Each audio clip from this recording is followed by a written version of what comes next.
Ciao a tutti e benvenuti in Appuntamento in Giardino. Siamo arrivati in primavera, sono arrivate le piogge e sono arrivate anche le lumache. Le lumache sono degli animali anche abbastanza interessanti da osservare, purtroppo creano anche dei danni abbastanza importanti in giardino se sono in grandissimo numero. In questo periodo le temperature, nonostante faccia comunque freddo, leggermente si sono alzate. Questo permette alle lumache anche loro di ritornare di nuovo a girare per i giardini e nutrirsi di tutte le piante che contengono le sostanze di cui hanno bisogno. Come possiamo controllare le lumache nel nostro giardino? Ci sono diversi prodotti chimici, tipo la lumachina, venduti per poter eliminare totalmente le lumache. La lumaca si avvicina alla lumachina, questi bastoncini blu, li assaggia e subito dopo muore perché questo prodotto uccide proprio le lumache. Però questo prodotto è molto pericoloso anche per gli animali e anche per altri animali che si nutrono poi di lumache magari morte nel giardino. Ed è un prodotto veramente molto pericoloso per i cani e per i gatti. Quindi io tendo a non usare questo prodotto, l'ho usato in passato, poi pian piano ho cercato di eliminarlo. Come possiamo controllare le lumache nel nostro giardino?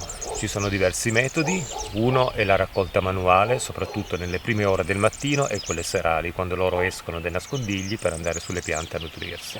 In quel momento, in quei due momenti possiamo raccoglierle, inserirle all'interno di un secchio e liberarle magari a un bel po' di una buona distanza dal nostro giardino, in modo da far sì di controllare un po' il numero di questi animali nel giardino stesso.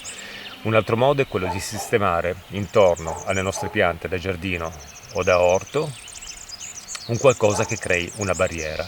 Ci sono diversi metodi, c'è quello della segatura e c'è quello della cenere, ad esempio, solo che sono due metodi che tendono poi a compattarsi quando piove e quindi la barriera non trova più un ostacolo ma soltanto un rigonfiamento nella terra da superare e quindi va verso le nostre piante. Ci va un qualcosa che non sia, che riesca a non compattarsi troppo, e io ho pensato di utilizzare quest'anno i gusci delle uova che io ho raccolto durante tutto l'inverno. Ogni volta che preparavo un dolce, una frittata o qualcosa del genere, prendevo i gusci, li lavavo sotto l'acqua corrente, poi li mettevo ad asciugare e con un piccolo robottino li tritavo. E così sono riuscito poi nel tempo ad avere un bel contenitore che ha un bel peso, perché ci sono, non so, ci saranno penso un 70 uova qua dentro, 70 gusci di uova. Ve lo faccio vedere un pochettino da vicino.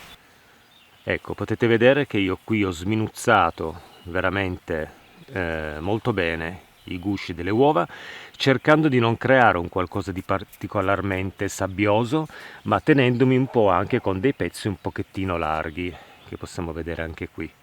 Questo perché se poi io inserisco questo materiale nel terreno attorno alle mie piante, non si compatterà poi con la pioggia, perché rispetto a un qualcosa di sabbioso, o come la cenere ad esempio, che è quasi polveroso, quando piove tende a compattarsi, mentre i gusci delle uova tendono a compattarsi un pochettino meno. E in più le lumache, che sono animali che non sopportano gli ostacoli durante il loro cammino, troveranno un qualcosa che gli si appiccica nel corpo, visto che sono anche appiccicose le lumache, e questo impedirà loro di andare nelle nostre piante. Logicamente poi in qualche modo le lumache trovano una scorciatoia o un passaggio secondario, anche perché magari una pioggia veramente intensa, il vento, lo smuoversi della terra, magari anche quando facciamo i lavori nel giardino, magari attorno alle nostre piante più delicate, creiamo dei piccoli spazi dove poi loro possono passare, se abbiamo anche sistemato i gusci delle uova ad esempio. Però logicamente qualcosa troveremo sempre nel nostro giardino per quello che riguarda le lumache. Ma un controllo eliminando la maggior parte di questi animali dal giardino, spostandoli in un'altra zona ad esempio senza ucciderli, può far sì che il nostro orto sopravviva all'attacco di questi animali molto voraci. Oggi volevo farvi vedere la sistemazione dei gusci d'uova triturati attorno al Cardiocrinum, che devo cercare di preservare dall'attacco delle lumache a tutti i costi, perché voglio vederlo crescere bene, e poi attorno alle insalatine che ho piantato nell'orto un po' di giorni fa. poi è cominciata tutta una serie di piogge, sono cominciate le piogge, quindi non sono più potuto venire qua in giardino. Adesso andiamo a vedere come stanno le insalatine, magari qualcuna è già stata divorata, e andiamo a vedere anche come sta il Cardiocrinum. C'è anche da dire che l'apporto rispetto alla lumachina, con qualcosa di chimico, l'apporto di gusci d'uova nel giardino è un riciclo, quindi un materiale riciclato, quindi non c'è uno scarto della cucina, e in più è un qualcosa di naturale che apporterà poi al terreno, una volta sistemata attorno alle nostre piante, anche delle sostanze nutritive, migliorando anche la composizione del terreno, e se è veramente tanto acido come terreno, alzando un po' e facendolo diventare un pochettino più basico. Insomma, tende a correggere un pochettino la chimica del nostro terreno, facendo alzare e mettendo un po' in equilibrio i livelli. Adesso andiamo a sistemare questi gusci d'uova raccolti in tutto l'inverno, e adesso vado a sistemarli attorno alle mie piante. Eccomi qui davanti al Cardiocrinum giganteum, questa pianta che crea poi tra 3-4 anni questi fiori che si aprono a circa 2,5 metri, 3 metri di altezza. L'abbiamo visto in un video precedente, la sua bellissima fioritura, ad un video dell'anno scorso, uno sviluppo molto voluminoso e anche tanto in altezza. Allora, volevo proteggere questa piantina, che sono dei piccoli bulbi staccati dalla pianta madre. Quest'anno sono spuntati, sono molto contento, ce ne sono 1, 2 e 3, e andranno protetti proprio con i gusci d'uova dall'attacco delle lumache. Tutto quello che io dovrò fare è mettere un po' di questi gusci attorno proprio alla pianta, creando una specie di barriera, e in più spargendoli anche un po' all'interno nel caso qualche lumaca riesca a superare questa barriera creata dai gusci. Quindi anche qui andrò anche a proteggere l'altra piantina un po' più piccola. In questo modo combattiamo le lumache un po' in maniera naturale. Poi naturalmente quando le vediamo dobbiamo estirparle, toglierle dal terreno manualmente e portarle magari lontane dal nostro giardino. Anche qui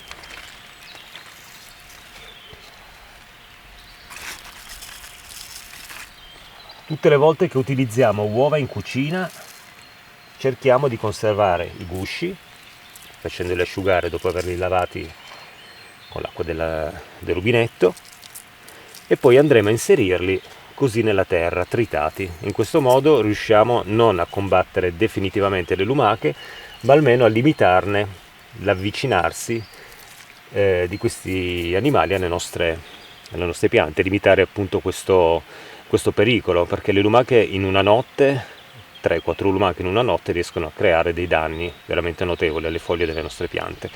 Qui, come potete vedere, c'è già stato un attacco, ma io credo che questo attacco sia più che altro dovuto a qualche altro animale, forse un bruco, perché ho notato che c'erano dei vermetti sulle foglie di un tulipano, quindi credo che lo stesso vermetto sia qua in giro, magari un giorno lo troverò.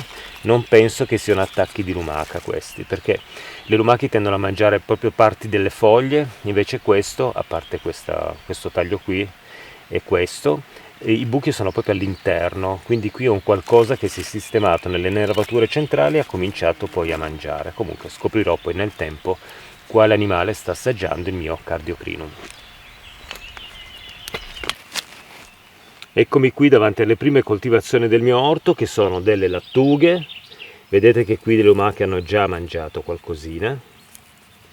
Queste sono state messe 2 settimane fa e le lumache hanno avuto il tempo di mangiarle. Queste invece sono state sistemate 2 giorni fa, 3 giorni fa, e quindi non ci sono ancora arrivate. Guardate anche questa come l'hanno ridotta. Qui in mezzo ci sono dei piselli mangiatutto, le taccole che stanno crescendo. Queste non sono molto appetibili per le lumache, mentre la lattuga e le insalate potete vedere che sono qualcosa che piace molto a questi animali. Allora, anche qui stesso lavoro per il Cardiocrinum, quindi un bel cerchio di gusci d'uovo per ogni insalatina.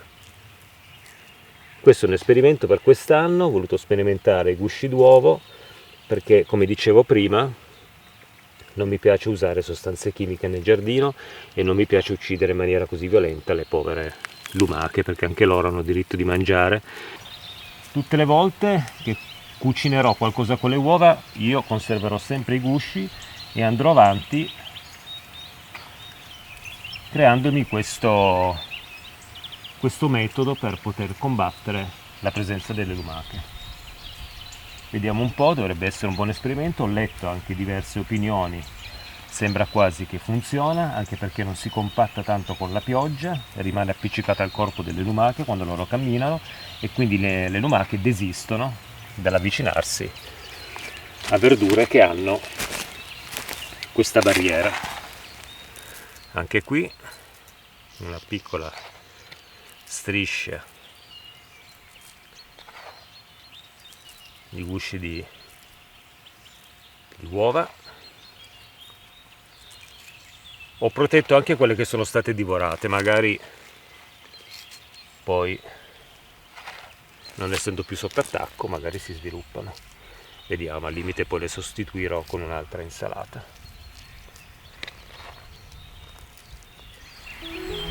Bene, siamo arrivati alla fine di questo video. Ricordo, per quello che riguarda l'utilizzo dei gusci d'uova, di utilizzare solo quelli che non sono stati cotti, quindi non utilizziamo il guscio di un uovo che è stato bollito, ma utilizziamo soltanto quelli che abbiamo usato per fare una torta, una frittata o altre pietanze, quindi che non sia cotto, che non sia stato e neanche bollito, insomma un guscio che sia proprio così com'è quando lo compriamo, privato della parte interna, lavato sotto l'acqua, basta semplicemente metterlo sotto l'acqua, lavarlo un po' con il dito, farlo asciugare e una volta asciutto accumularne un bel po' e poi tritarli tutti con un piccolo mixer, come ho fatto io, per avere questa sorta di polvere un po' spessa da utilizzare come repellente per le lumache. Mi trovo qui davanti alle bergenia che sono fiorite, adesso pian piano stanno sfiorendo, cominceranno a mettere delle nuove foglie, questo per chiudere il perimetro delle piante da ombra.